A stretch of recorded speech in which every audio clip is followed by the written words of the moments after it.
একাধিক ছবির টাকা ফেরত দিয়েছেন শাকিব খান। পরপর 3 সিনেমা পেয়েছে হিট তকমা। নির্মাতাদের কাছে এখন 2.5 কোটি টাকা পারিশ্রমিক দাবি করছেন শাকিব খান। শুধু তাই নয়, ছবি করবে না বলে আগে নেওয়া টাকাও ফেরত দিয়েছেন এই ঢালিউড তারকা, কারণ তিনি তার পারিশ্রমিক বাড়িয়েছেন এখন। গত 3 ঈদে মুক্তি পায় শাকিব খানের অভিনীত 3 ছবি। ঈদুল আজহায় মুক্তি পেয়েছে তুফান, এর আগে মুক্তি পায় রাজকুমার, এর আগে মুক্তি পায় প্রিয়তমা।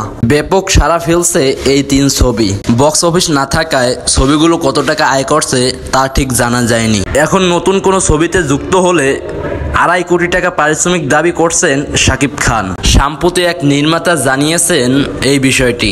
তিনি শাকিব খানকে নিয়ে কাজ করতে চান। এর আগেও 40 লাখ টাকা শাকিব তার ছবিতে কাজ করছে, কিন্তু এখন এই অভিনেতা 2.5 কোটি টাকা পারিশ্রমিক চান। এই নির্মাতা বলেন, কয়েক বছর আগেও 40 লাখ টাকা কাজ করছে, এখন তিনি 1 কোটি টাকা চাইতে পারে, কিন্তু 2.5 কোটি টাকা কিভাবে চায় মানুষ? তাকে 2.5 কোটি টাকা দিলে সিনেমা বানাতে তো অনেক টাকা লেগে যাবে, সেই টাকা কি তোলা সম্ভব? এই বিষয়ে যদি আপনার কোনো মতামত থাকে অবশ্যই কমেন্ট বক্সে জানাবেন। আর ভিডিওটা যদি ভালো লেগে থাকে অবশ্যই চ্যানেলটাকে সাবস্ক্রাইব করে দিবেন, লাইক দিয়ে পাশে থাকবেন।